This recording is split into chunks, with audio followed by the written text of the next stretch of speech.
I thought the most dangerous thing at that construction site would be the steel beams hanging 80 feet above our heads. I was wrong. The real danger was the moment my daughter looked up at a man who owned half of New York and smiled like he was just another customer. The November wind cut through my thin jacket as I tightened the lid on a pot of chicken soup. Steam curled into the cold morning air, carrying the scent of rosemary, garlic, and the recipe my mother taught me before cancer took her when I was 19. By 6:15, my food cart was already surrounded by hungry construction workers in reflective vests and hard hats. Some wanted bacon, egg, and cheese sandwiches. Others wanted coffee strong enough to wake the dead. I knew most of them by name. Frank took 2 sugars. Luis hated onions.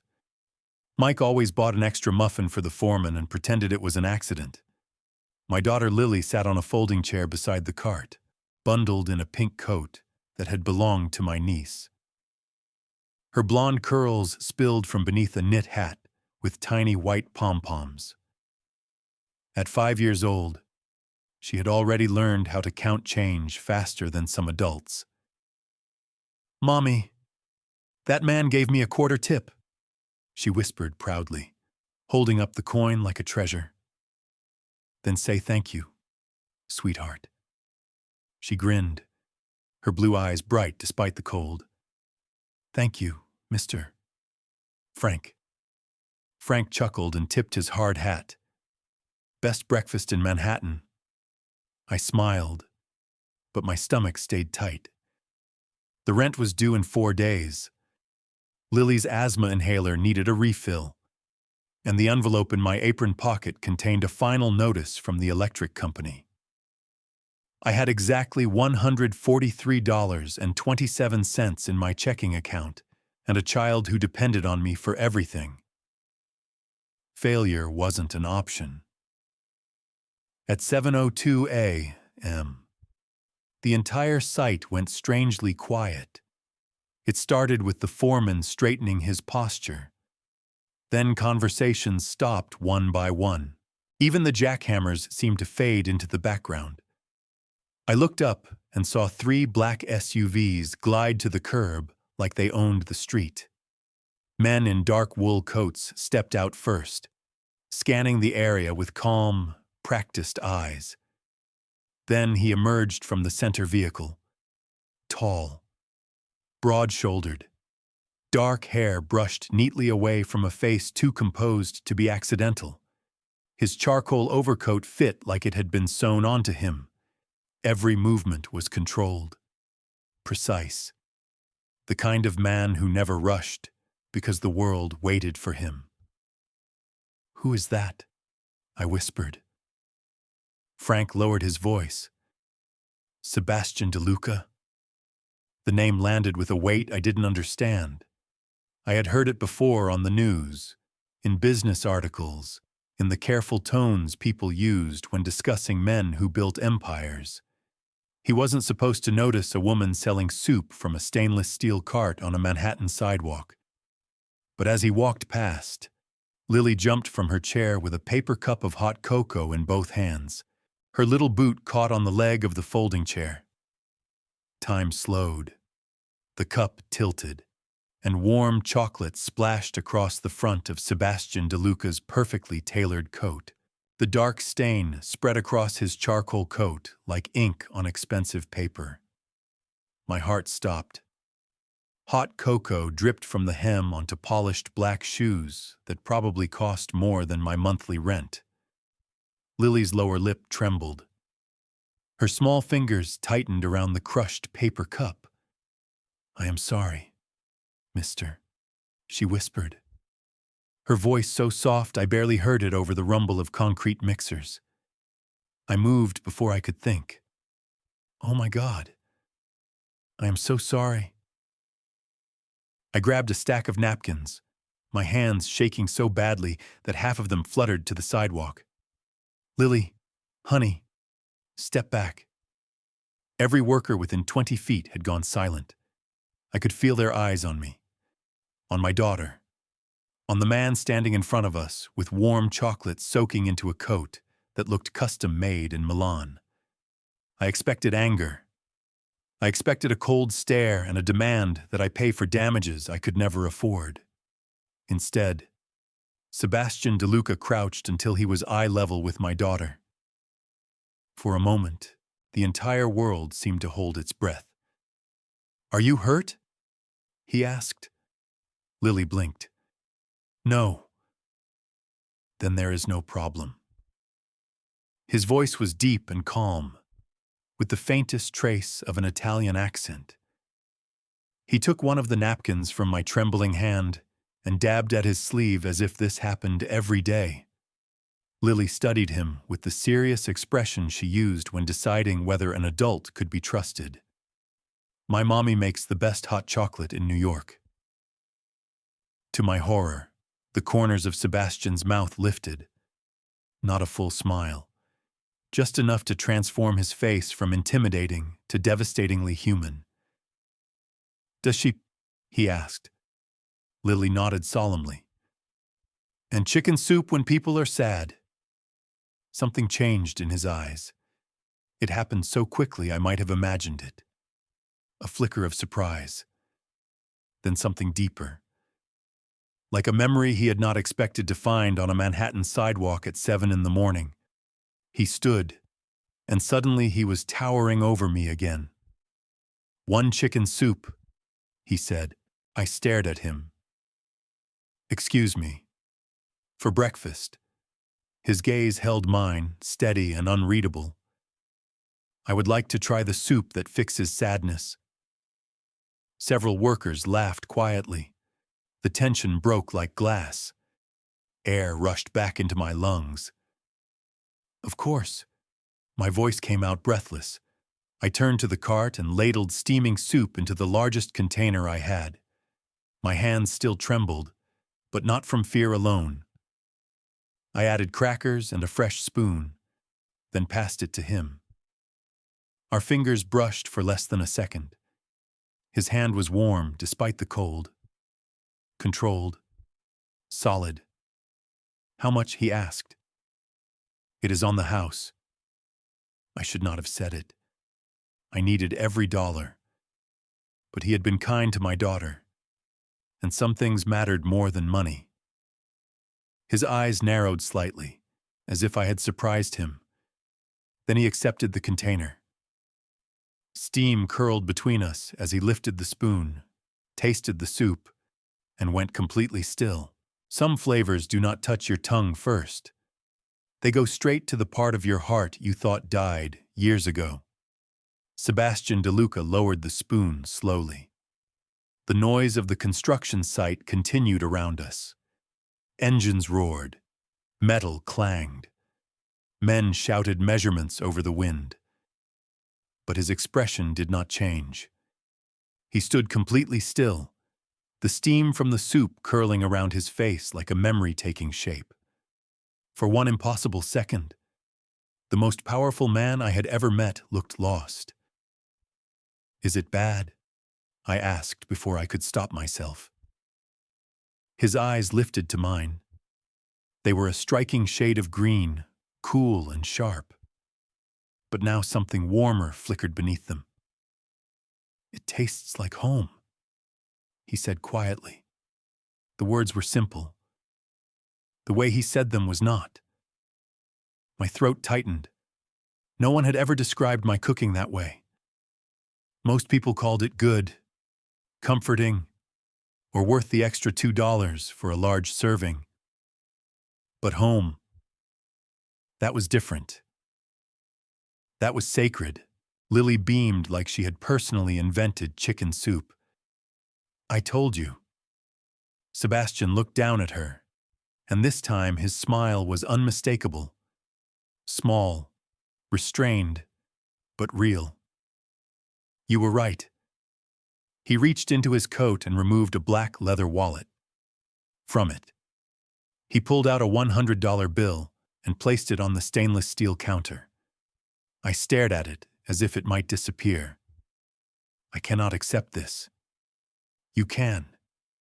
he said. And you will. The soup costs $8.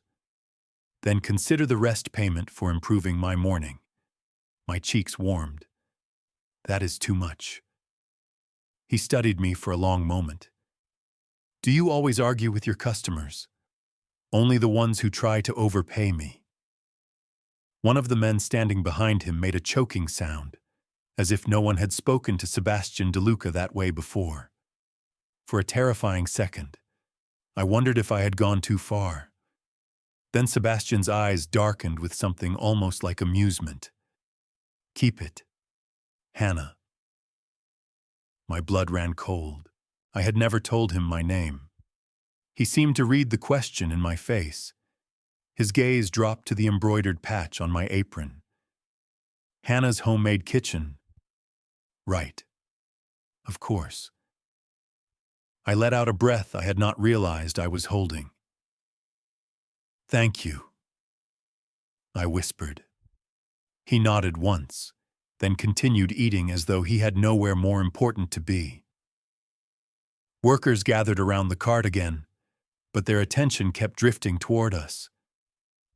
Even the foreman seemed stunned to see Sebastian DeLuca standing in the November cold, eating soup from a paper container and listening to my daughter describe her kindergarten class in exhaustive detail. My favorite color is purple, Lily informed him, and I can count to 100. That is impressive. Mommy cries sometimes when she thinks I am asleep. My entire body froze. Lily. Her eyes widened. Oops. Heat rushed to my face. I wanted the sidewalk to open and swallow me whole. Sebastian did not laugh. He did not look uncomfortable. He simply held my gaze with a quiet intensity that made it hard to breathe. Then your mother must be stronger than most people I know, he said. Before I could respond, his phone vibrated. One glance at the screen transformed his expression back into controlled steel. He handed the empty soup container to one of his men and buttoned his coat over the fading cocoa stain. I will see you again. Hannah? It was not a question. Then he walked away. Lily tugged on my apron and whispered the words that sent a shiver through me despite the morning sun. Mommy, I think he looks at you like you are important. Some men leave with a thank you. Others leave with a promise that changes the air around you. I tried to ignore the sound of his voice in my head for the rest of the morning. I tried to focus on grilled cheese sandwiches, coffee refills, and the steady line of construction workers wrapped in neon vests and winter gloves. But every time I touched the folded $100 bill in my apron pocket, my pulse quickened. By noon, the sky had turned the color of steel. Cold wind swept down the avenue, rattling the aluminum panels around the site. Lily sat beside the cart, drawing with crayons on the back of old receipts. I was handing a turkey chili to one of the electricians when a sharp gust tore through the sidewalk. Napkins lifted into the air. Paper cups rolled toward the curb, and the stack of envelopes I kept tucked beneath the register scattered across the pavement like confetti. No. No. No. I dropped to my knees, scrambling to gather them before they blew into traffic. The final notice from Con Edison. Lily's pediatric bill. An overdue rent statement stamped in red. Past due. The words seemed to scream from the paper. A polished black shoe stepped onto one corner of the electric bill before the wind could carry it away. My breath caught. I looked up and found Sebastian DeLuca standing over me. He wore no overcoat this time, only a charcoal suit and a dark cashmere scarf.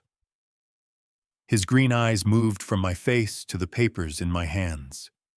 I wanted to snatch them away, to hide every cracked edge of my life before he could see it. But it was too late. He bent down and gathered the remaining envelopes with careful, unhurried movements. Not once did he comment on the words printed across them. He simply handed them to me as though they were private things deserving respect. "Thank you," I whispered, unable to meet his eyes. "The wind is persistent today." His voice was calm, giving me an excuse to pretend he had noticed nothing. My throat tightened with gratitude. Lily looked up from her drawing and smiled. "He came back. Mommy." Sebastian crouched beside her. "I said I would." She held up her crayon picture. 3 stick figures stood beside a silver cart under a yellow sun. One figure was much taller than the others. "That is us," she explained. "You forgot your tie, but it still looks like you." Sebastian accepted the drawing as if she had handed him something priceless. "May I keep this?" Lily nodded enthusiastically. "Only if you come back for soup." He folded the picture with extraordinary care and slipped it into the inside pocket of his suit jacket, close to his heart. When he stood, his expression had changed. Not colder, more focused, like he had reached a decision. "How long have you been here?" he asked. "Since April." "And business?" I glanced at the line of workers waiting for lunch. "Good enough to keep going." He studied me with that same unsettling intensity that made me feel transparent, seen in ways I was not used to. That is not the same as good enough. Before I could answer, one of his associates approached and murmured something in his ear. Sebastian's jaw tightened almost imperceptibly. He looked back at me. "Do not close early tonight." A chill ran through me that had nothing to do with the weather. "Why?" His gaze held mine for one long, unreadable moment. "Because some storms arrive after sunset. Nobody warns you that the hardest part of being a mother is pretending you are not afraid when your child is watching." By 6 o'clock, the sky had opened into a cold November rain. Water drummed against the metal roof of my cart and turned the sidewalk into a sheet of reflected headlights. Most of the workers had gone home. I was wiping down the grill with one hand and helping Lily into her pink coat with the other. Sebastian's words would not leave me alone. "Do not close early tonight, because some storms arrive after sunset." I told myself he was being dramatic. Powerful men probably spoke in warnings and riddles because ordinary conversations bored them. Still, my hands shook as I counted the day's earnings. $312 in damp bills and crumpled fives. More money than I usually made on a Tuesday. Mostly because one customer had insisted on paying $100 for a cup of soup. "Mommy, are we okay?" Lily asked, hugging her stuffed rabbit under one arm. Children always know when your smile is doing too much work. I forced my voice to stay steady. "We are okay, sweetheart." I had just locked the cash box when 2 men approached from the far end of the sidewalk. They wore expensive jackets and expressions that made my stomach tighten. I recognized them immediately. Vincent and Troy. The men who had loaned me $5,000 last spring when Lily was hospitalized for 3 nights with pneumonia, and my insurance deductible might as well have been $1 million. At first, they had sounded helpful. Then the weekly fees kept growing. No matter how much I paid, the balance never seemed to shrink. "Evening, Hannah," Vincent said, smiling without warmth. Rain glistened on his shoulders. Looks like business was good today. My grip tightened on the cart handle. "I made the payment yesterday." "That covered last week." Troy glanced at Lily and then back to me. Tonight we need 2,000. I stared at him. I do not have $2,000. Vincent sighed as if my poverty were personally inconvenient. That is unfortunate. Lily moved closer and slipped her small hand into mine. Her fingers were cold. Please, I said, hating the tremor in my voice. I need more time. Vincent stepped closer, lowering his voice. Time is expensive. He rested one hand on the edge of my cart and looked at the polished steel as if evaluating scrap metal. Nice little business. Shame if something happened to it. My chest tightened so sharply I could barely breathe. I was not afraid for myself. I was afraid of losing the one thing standing between my daughter and disaster. Do not, Lily whispered. Her voice was tiny, but it cut through the rain like a bell. Both men looked down at her. Vincent smiled again. Cute kid. The way he said it turned my blood to ice. Headlights swept across the sidewalk. 3 black SUVs rolled to the curb in perfect silence, their glossy surfaces reflecting the storm. The rear passenger door opened. Sebastian DeLuca stepped out into the rain without an umbrella, his dark coat moving in the wind like a shadow with purpose. He took in the scene with one measured glance.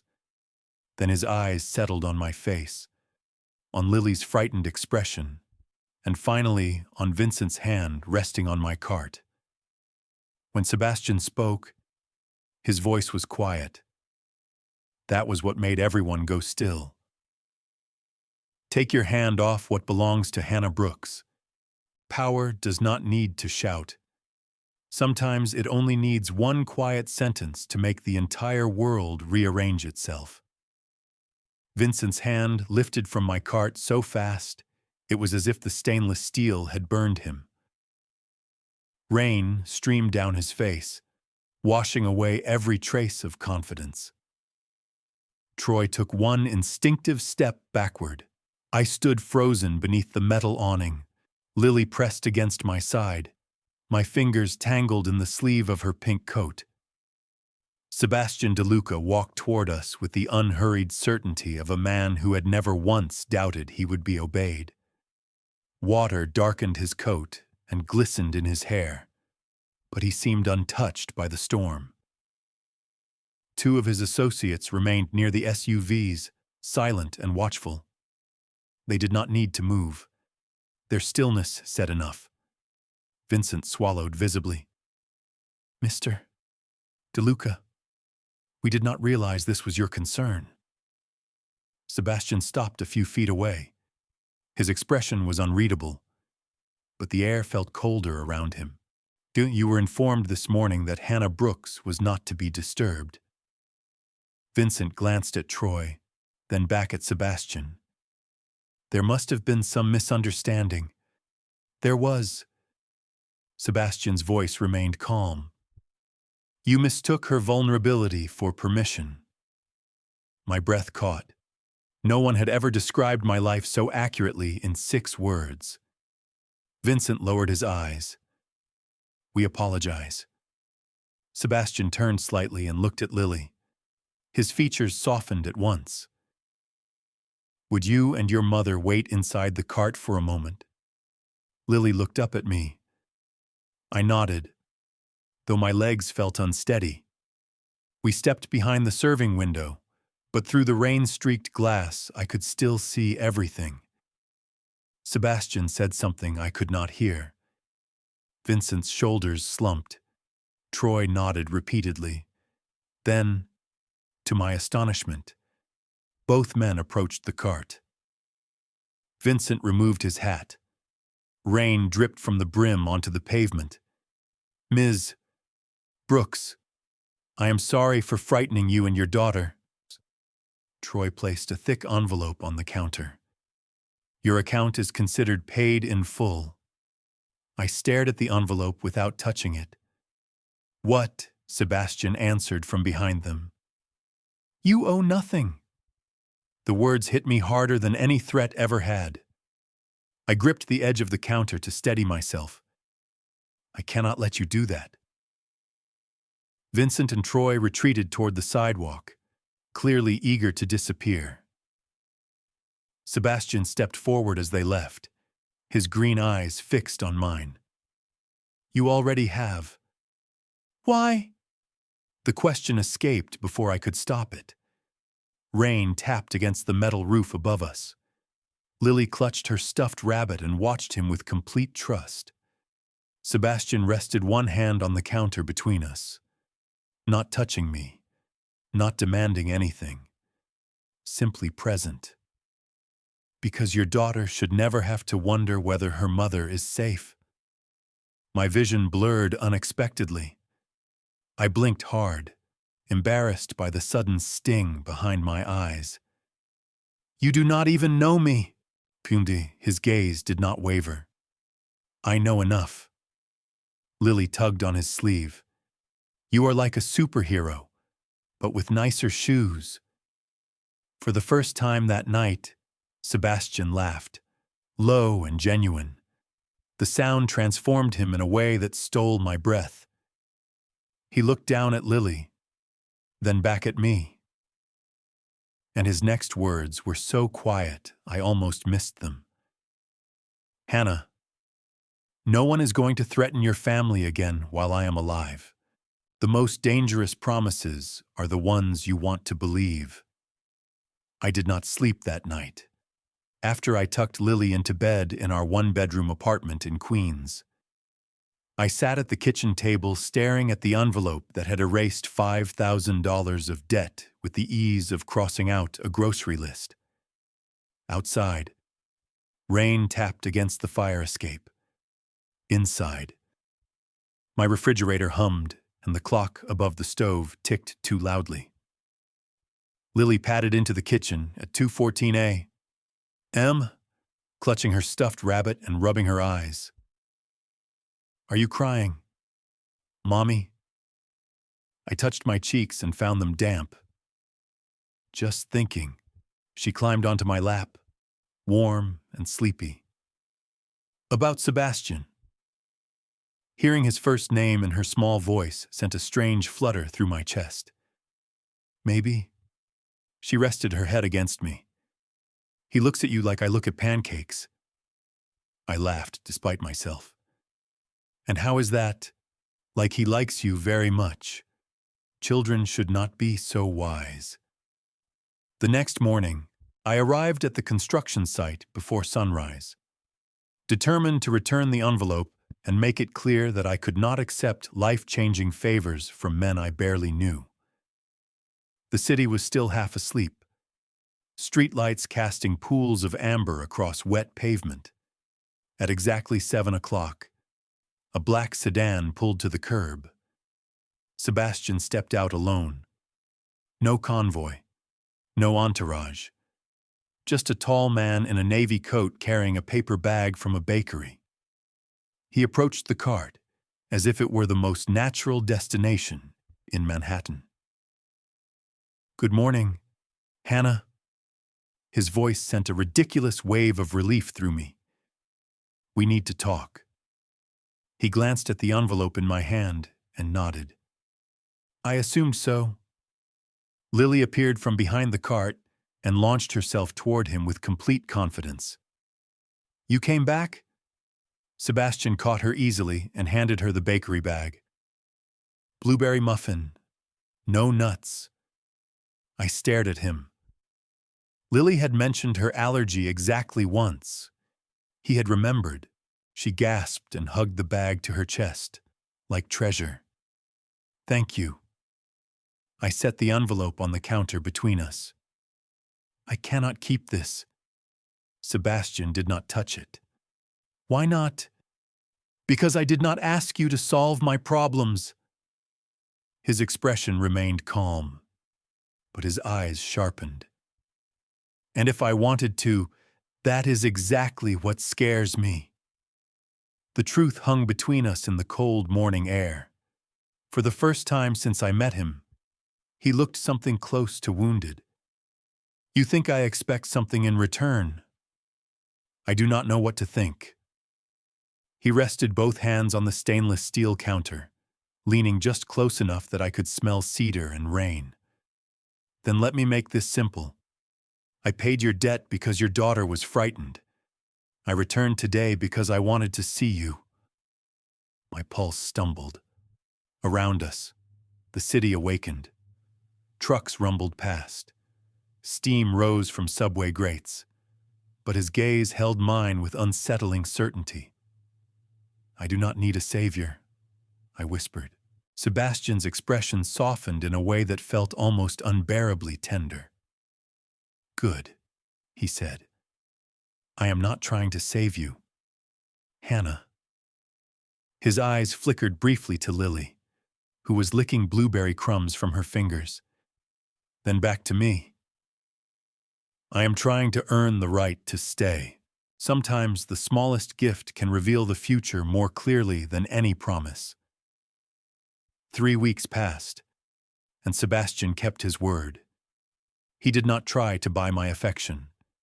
He did not overwhelm me with expensive presents or impossible offers. He simply appeared. Some mornings he arrived before sunrise with coffee from the bakery on the corner. Other days he stopped by for 10 minutes between meetings, standing beside my cart in a wool coat worth more than my car while eating soup and asking Lily about school. He remembered everything. Her spelling test on Friday, her favorite purple crayons, the fact that she hated peas but loved carrots. He listened to me, too, not just to my words, but to the spaces between them. When my shoulders tightened, he noticed. When I was tired, he sent dinner to my apartment with a note that read, "For the 2 strongest women in New York." I should have been suspicious.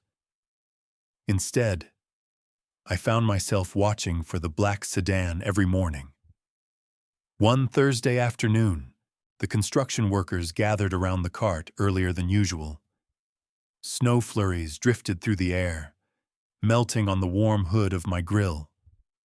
Lily sat at the counter coloring with fierce concentration. Sebastian arrived carrying a slim leather portfolio tucked beneath one arm. He greeted Lily first, as always. "How is my favorite artist?" She grinned. "I made you something." She handed him a folded sheet of paper decorated with purple stars. Sebastian opened it carefully. Inside was a crayon drawing of 3 figures holding hands in front of a building, with a bright red sign. Above it, in crooked kindergarten letters, Lily had written, "Our restaurant." Sebastian went completely still. His thumb traced the outline of the 3 figures, one tall, one medium, one very small. "Who is this?"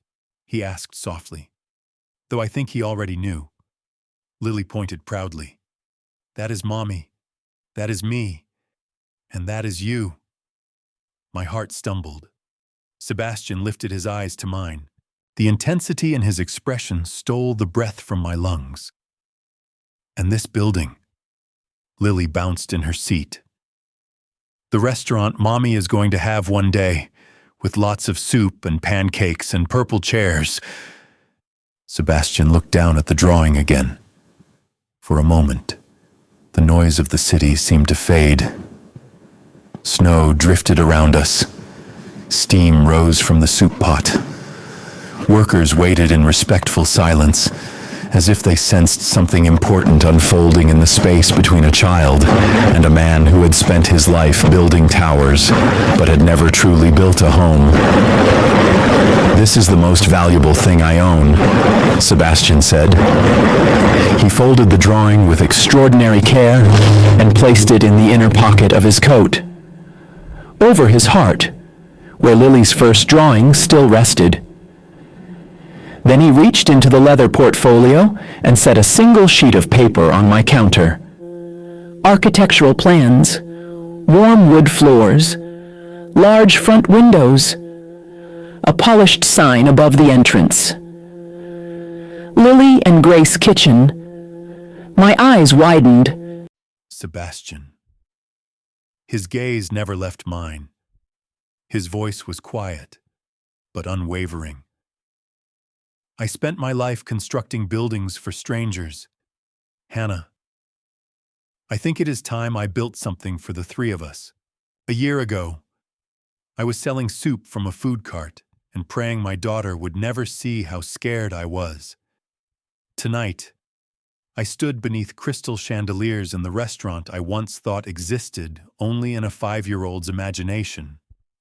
Lily and Grace Kitchen glowed with warm light on a quiet corner in Manhattan, its front windows fogged by the steam of fresh soup and the laughter of people who had become family. Purple chairs lined the dining room because Lily had insisted. Construction workers from the site filled 2 long tables near the back. Frank wore a tie for the first time in anyone's memory. Luis cried openly over the chicken soup and denied it when asked. The foreman claimed the place smelled like success. I wore a navy dress and the silver necklace my mother left me. My hands still trembled, but for an entirely different reason. Across the room, Sebastian stood near the entrance, speaking with one of his executives. Even in a simple black suit, he carried the same quiet authority that had once terrified me. But now, when he looked at me, there was no distance in his eyes, only home. Lily ran through the dining room in a purple party dress, her blonde curls bouncing as she grabbed my hand. "Mommy, he is doing the face." I laughed softly. "What face?" She lowered her voice to a dramatic whisper. "The one where he looks at you like pancakes." Before I could respond, Sebastian crossed the room and took Lily's hand in one of his and mine in the other. The restaurant fell silent. Glasses paused halfway to lips. Even the kitchen seemed to hold its breath. Sebastian guided us to the center of the room beneath the sign bearing our names. His thumb brushed over my knuckles, steady and reassuring, just as it had done 1,000 times over the past year. He had never rushed me, never tried to own me. He simply showed up every day until trusting him felt as natural as breathing. He knelt on one knee. The most powerful man in New York, kneeling on the hardwood floor my daughter had designed in crayon. Lily squealed and clapped both hands over her mouth. Sebastian looked up at me, his green eyes brighter than I had ever seen them. "You taught me that strength can wear an apron, that love can arrive with soup on a cold morning, and that the most important thing a man can build is a place where the people he loves feel safe." He opened a small velvet box. Inside was a diamond ring framed by tiny purple stones, Lily's favorite color. Tears blurred my vision. "Hannah Brooks, you and Lily turned my life into something worth coming home to. Will you marry me?" I laughed through my tears. "Yes." Lily threw her arms around both of us. I knew it. Applause erupted. Sebastian slipped the ring onto my finger, then rested his forehead gently against mine. In that moment, I understood something I had spent years trying to learn. Sometimes the strongest men do not rescue you from your life. They stand beside you while you build a better one. And sometimes, all it takes to change your destiny is a little girl, a cup of hot cocoa, and a man who tasted your soup and recognized home.